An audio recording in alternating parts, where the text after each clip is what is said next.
Hi everyone, it's Alyssa and this is Always Cinema Chic, the place that encourages you to go out, get dressed up, and watch a movie. So I just saw Mother last night and I really needed to take the night to digest all of the images that I saw, and I was thinking about it.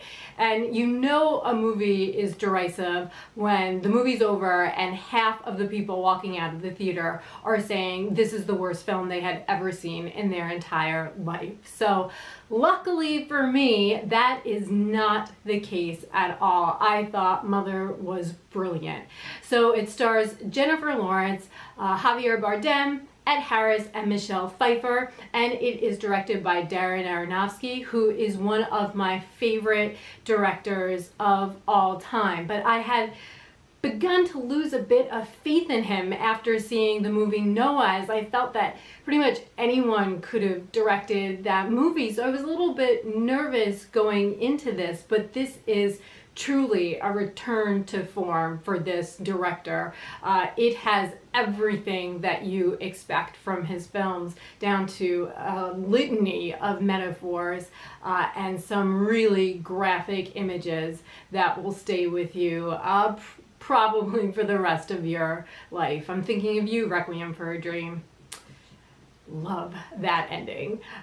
Anyway, so I decided to coin the term thoughtful horror because I feel like that's a new kind of genre that has emerged. So I think of this movie and It and Get Out, and these movies aren't really scary at all. They're not horror, but they are making commentary on the horrors of the world. And even though these three movies aren't very similar, they do in a way have the same type of purpose, although they approach it in, a spectacularly different fashion. And this one approaches it from a different planet, basically. So it's hard for me to tell you the plot, because all I want to do is go over the analysis and talk about the metaphors, because there is just so much to talk about. But I will say this: you should get to the theater early, because if you miss the first minute of this film and you miss those first couple images, you are going to be done. Nothing is going to make sense. And I'm not saying that, once you see that, everything's going to make sense all of a sudden, but it certainly helps to put all of the pieces of the puzzle together. So just don't get there late, okay? So the movie is about the mother, who's played by Jennifer Lawrence. She doesn't have a name, she's just called Mother, and her whole purpose is she's trying to build a life of absolute marital bliss for her and her poet husband, who's played by Javier Bardem. His house had been burnt down, so she is just tirelessly working on bringing the house back to its former glory, just so that the two of them can live in a kind of paradise. The only problem is that this couple just can't seem to be left alone for more than 2 minutes. So really early on in the movie, Ed Harris shows up and then he spends the night, and then the next morning his wife, played by Michelle Pfeiffer, well, then she shows up and she stays over, and then all of a sudden their two sons come to the door and they're arguing and they won't leave, and the whole thing is kind of farcical because no matter what Jennifer Lawrence does, she just can't get these people out of her house, and it feels very anxiety ridden, but at the same time it's completely absurd. And Javier Bardem doesn't really want them to leave. He just wants more people to keep coming to the house, and so what ensues is mesmerizing and just totally disturbing. And the whole movie, you're trying to piece together what's going on. And what I loved is that Aronofsky does give us enough details to figure out what his movie is actually about. Sometimes you watch movies that are more abstract and maybe the director he doesn't leave enough, or she doesn't leave enough. But here you leave the movie theater thinking, and I found myself, like, right when the movie was over, I took out a notepad and I just started writing things down of what I thought everything meant. And by the time I left the theater, I had filled 2 full pages. So it really leaves you thinking, and you need to walk into this movie knowing you have to think. This is not something that is just going to be handed to you. There are a ton of biblical allusions. So you're seeing Adam and Eve with their sons Cain and Abel. There's references to flood. There are images that I thought were very reminiscent of the Virgin Mary. And I didn't know any of that walking into the movie. I'm just teaching AP Lit right now for the first time, so I had all these biblical allusions in my head anyway, so I walked into this thinking like, am I just making this up? Am I seeing this because I've been talking about it so much? But at a certain point in the movie, I was like, nope, absolutely not. I was shocked by how much this was really about religion and God and the earth. But the great thing about this movie is that it has so many layers that you don't just need to see that. I thought there was really a lot of commentary about gender in this as well, and this came off as a truly feminist movie to me.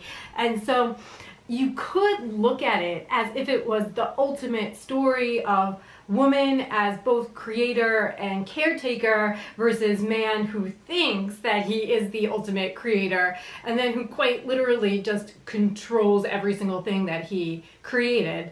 The husband and wife, I just felt like they really could symbolize so many ideas, but there was just one key metaphor that I think is pretty certain in the movie. But I really don't want to say what that metaphor is in this video, because to me, any kind of explicit interpretation of the movie would be a spoiler.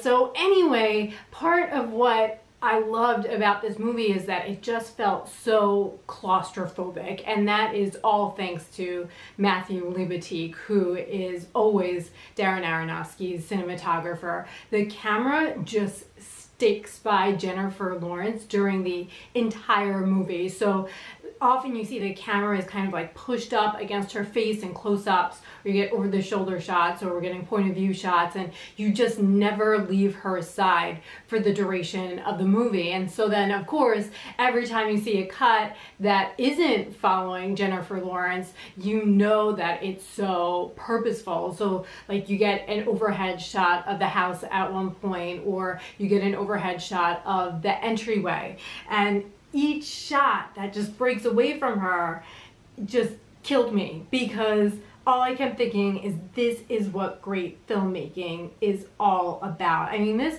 film is so beautifully shot, and it uses a rather drab color palette of like muted beige and taupe and grays throughout the whole movie. Even Lawrence's hair is a dull light brown, which plays perfectly into the whole point of the film.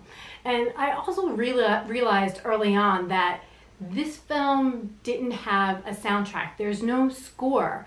And I really felt like that added to the suspense in the movie. So the movie is kind of falsely advertised. They say that it's a horror, but it's really just a lot of horrific images. But what makes those horrific images even scarier is the fact that there is no soundtrack, and instead he replaces that with the use of sound. And the sound in this movie is truly cringeworthy. It can get under your skin, it can be really irritating and almost like hurt your ears at times, and it just adds to the whole suspense of the movie. Now this movie it's definitely not for everyone. You're going to love it or you're gonna hate it. There's really no in between. But I really hope that the people who walk out and say that they don't like it for the right reasons. So if you understand the movie and you get the point and what he's trying to say and you don't like it, I do understand that, because this movie is just not for everyone. But for those people that leave the movie theater saying like, oh my God, this is so strange, it's so weird. One person yesterday was saying, oh my God, what's going on in this guy's head? He's so messed up. Well, if you're in that school of thought, maybe take the time to figure out, why he made the movie and what, she represents and what he represents. It might make you appreciate it a little bit more. For me, I was just so happy to see Aronofsky be himself again and make a movie that really only he could make. So in terms of reviews, I have two criteria. The first is film and artistry.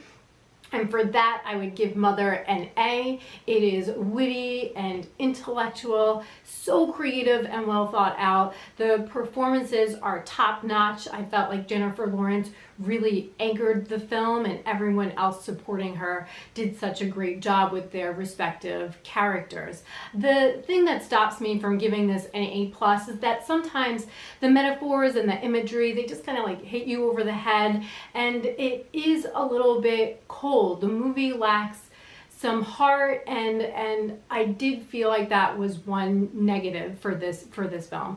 In terms of watchability, I really struggled with this because I can't say that this movie is always enjoyable to watch, but I decided on giving it an A also because it is very thought-provoking and the performances are incredible, and I'm going to go back and watch it so many times. It really isn't as enjoyable as something like Black Swan or Requiem for a Dream, which those movies I can just watch over and over again and enjoy them, not just look at them as films. But this one, you know, your brain is going to be happy for watching this, and that's why I would just put it that notch below. But I really did love the film in every way. I did feel that in this review I needed to be really vague, because if I gave anything away then I would be angry at myself. So if you want me to do a video where I actually analyze the metaphors, the imagery, look at, you know, some of the symbols in the film, leave a comment below, and if enough people want to see that video, then I will definitely make it, because that's how much I loved this movie. So thank you guys so much for watching. I am enjoying doing this so much. Please like and subscribe, all of that kind of stuff. And remember, it is always in fashion to go out, get dressed up, and make it a cinema chic night. Thank you guys so much for watching. Bye.